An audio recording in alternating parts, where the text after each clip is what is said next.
What's up, my know-it-alls? It's time for another review. That's right. No, this time we're going to take a look at The Mandalorian because it is Wednesday morning, and that's kind of thing we do on Wednesday mornings. So hopefully you have subscribed and you've clicked the bell icon to be notified when new content drops. But I most especially want to thank each and every one of you for clicking on this video.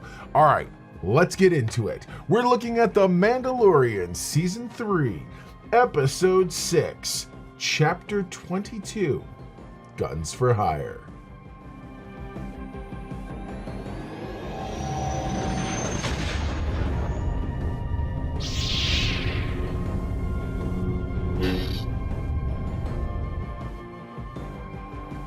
In The Mandalorian Season 3, Episode 6, Guns for Hire, Djarin and Bo Katan seek out Axe Woves, the leader of a group of Mandalorian mercenaries operating on Plaisir 15.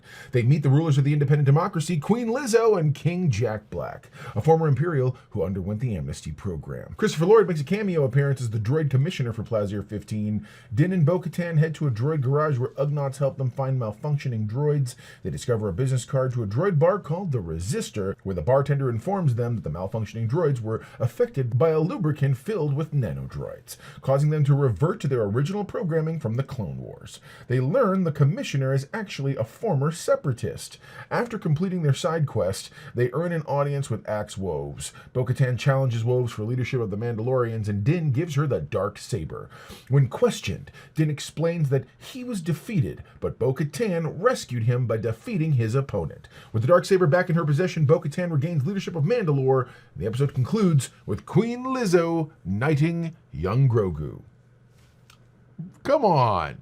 You can't, I mean, this is it's fun. I'm having a good time. I think it's interesting to point out that, you know, as we go through these things, I tend to want to give sort of recaps and whatnot, but at the same time, there's a lot of nuance happening here. So let's kind of break this whole thing down. The episode starts with, essentially, you get to see Bo Katan's former forces. Axe Woves is leading the old mercenary Mandalorians, which, by the way, almost none of them are wearing their helmets in this initial confrontation. I kind of find it a little bit convenient that there seems to be a sect or group of Mandalorians that are helmets only. And now the former Bo Katan forces, the other Mandalorians that are not quite so strict, are totally not wearing their helmets. Look, I'm not trying to turn this into a PSA for helmet safety, but if you're going to go around the galaxy trying to, you know, protect people and be mercenaries, wear your helmet. So essentially, last episode, Bo Katan was tasked by the armorer to go forth and find other Mandalorians, bring all tribes together. So that's why she's not wearing her helmet. But when they arrive on Plaisir 15, which is clearly where her former forces are housing their fleet, they arrive, it's interesting, and the first thing they notice is all these black droids, and you're like, oh, what's all this about? And literally, he's asking her, he's like, why do they have Imperial droids? And she's like, I think they're all been reprogrammed. And so then they take this really cool, like, super fast train thing, and when they get to, they'll get to the capital, so building, if you will, come to find out the entire place is being run essentially by droids and the population, but the population doesn't do anything. As in, like, they're all just chilling. And so you get to meet you get to see, this is our first cameos, of course, which is Lizzo and Jack Black. And I really enjoyed, they're the most obvious cameos. Poor Lizzo can't act. Let's just be real, okay? She's gorgeous and is doing an amazing job. But everything she says comes across as if she is reading dialogue and trying very hard not to sound like her normal self. She's doing a great job trying to act. She's not doing well acting, and that's okay. She's not an actress, she's a singer, so, you know, take it with a grain of salt. But I do appreciate the fact that you can tell she's throwing herself into it. It just sounds a little put on. Jack Black, on the other hand, I am loving. He's got this anime style giant beard thing. It's majestic and glorious. And I love him. Anyway, come to find out that the entire planet is super peaceful and they have like certain rules. It's a true democracy, by the way. Like, everyone gets a vote. Literally, it's one of those actual, it's a literal democracy, not a representative democracy, like our current state of affairs. All right. So then you get to see that so they get sent to the droid commissioner to sort of talk about what droid. You find out the droids are going bad. That's what's happening. Like I said up at the top. something's happening, and they show a series of videos to Djarin and whatnot, security cameras when they go. Oh, second cameo, Christopher Lloyd. Love him, seeing him as the commissioner. And it's neat because I haven't really seen him doing a whole lot lately, and so I loved the opportunities to see him flexing his chops, and he's doing great. I think he's doing a wonderful job. And so, but there's something kind of suspicious, and then of course, he's got this big red button. So Din manages to they locate a droid bar because they go down to the factory floor and they find a battle droid, and the battle droid, Din Djarin's purposely poking. And he's like pushing and pushing and pushing. Finally, he starts kicking, and one of them finally turns bad. It snaps on him, lashes out, and runs. So they're chasing, and they eventually chase him, track him down, they shoot him, whatever. And it's a crime scene, and Bo Katan finds, I guess, the equivalent of a business card. It's the business card to this place called the Resistor. The Resistor is a droid bar. I half expected them to make a "we don't serve your kind" joke when Din Djarin and Bo Katan walk into the bar. They don't. And it's interesting. So Din Djarin goes in really heavy, and Bo Katan's like, "You need to calm down." And so literally the bartender, who is a droid, is like, "Look, this is bad for us too. Many of us come from that separatist era and would be decommissioned or destroyed if something goes bad in our home," because that's what this has become. It's their home. So they're very much like, "Look, we got to fix this." And so he helps them, or the droid rather helps them, and he finds out he's got records of what all the droids who've been there have ingested a lubricant. They don't drink and have like a menu. It's a special lubricant with little nano-droids that fill in programming holes and stuff like that. Essentially defragments the droids, okay? Normally, it's a very, very normal passive process, but in this time, this Nepenthe they find, that's the name of the lubricant, they actually find out it's got nano-droids that are bad. Not bad, but they're reverting the programming.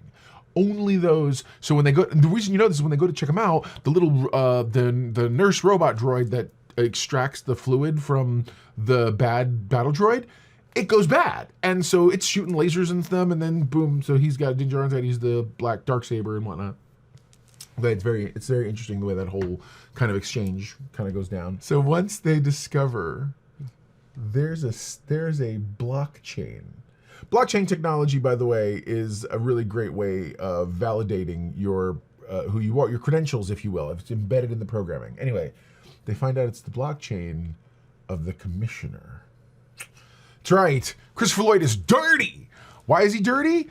He's literally like, "Count Dooku was a visionary," and you're like, bro. Calm down, okay? I have expected some young kid to come out and be like, "Oh yeah, that's right, Doc. I wanna, it's terrible. I get what's going on," and to be Marty. But anyways, no. But I like it. It's clearly a side quest, by the way. Like this is so distinctly a side quest they're on. It's not even anything I can try to hide. But once they accomplish their side quest, they are then given an audience before Axe Woves, and then we get a very quick, very abrupt moment that I feel like should have been the breadth of the episode more. And that's kind of that's the problem I have with the episode. I liked the episode. I like the things happening, and so I'm a little bothered by how quickly everything was resolved, and I really wish we would have gotten more of this. So Axe Woves essentially insults Bo Katan. Bo Katan challenges him for control of the fleet, and he accepts because he's still honor bound as a Mandalorian. By the way, these are actual Mandalorians. These are the actual species and people who lived on Mandalore as Mandalorians. They're not foundlings like Grogu and Din Djarin and many of the rest of that particular group or order. That being said, when Bo Katan is talking to him, she essentially is like, "Look, we need to." She expresses that we have to come together, and he challenges her, and they fight. She beats him. And he's like, you're never truly going to be the leader. He has the he is the dark saber. You should be challenging him. He steps up and says, "It's hers. He goes to hand it, and she's like, it's not a gift you can just be given. And he's like, I'm not giving a gift. Bo Katan rescued me and slayed my captor. She defeated the enemy that defeated me. Ergo, and dude's like, she earned the Darksaber. Bo Katan has earned the Darksaber. She's now officially back in contention to be the leader of Mandalore. Let's go. So I don't know where you've been, but I'm excited. Again, this whole episode felt very unique. It's funny, they shoot on the volume, but I liked seeing the city. We saw the city, I didn't have a problem with any part of what they did. So I remember a couple weeks back I said the volume felt present. This episode it didn't, and it should have. By that I mean this place is very it's very Alderaan meets Coruscant. Not Coruscant as a big city, but just technological looking, but Alderaan in that it's all very nice, white, shiny, very Tomorrowland looking with your super fast tram and the buildings and everything interweaving. It's very nice. And so, yeah, it was fun, man. I enjoyed seeing these bits. But again, I would have liked better this whole final chapter because it felt very quick and it felt very abrupt. Their fight lasts maybe all of 2 minutes. And then you get the explanation from Djarin. So at the end of a 40-some-odd minute episode, we get a 5-minute resolution, which is like the big stakes thing. And all because of a side quest. Right? All right. Anyways, so there you go. Now you know. And if knowing's half the battle, you're halfway to being a know-it-all yourself. So what's the Know-it-all index for this episode? I'm going to give it a 7.5 out of 10.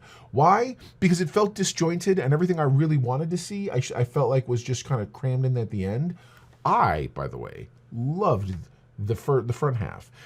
If you'd have given me the front half and then you put at the end and said, okay, this is like you set up that they're going to fight, and then the whole beginning of the next episode is them fighting and this and that and everything else. Now I know there's clearly a direction they're trying to go in, but I'm very much a firm believer of all of this stuff. So how storytelling is done. I'm a firm believer that the storytelling needs to be and match the tone and everything else. And I feel like you gave us an awful lot of empty material at the outset.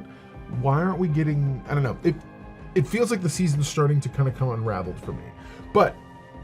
Still here, got a couple more episodes to go, man. I'm down.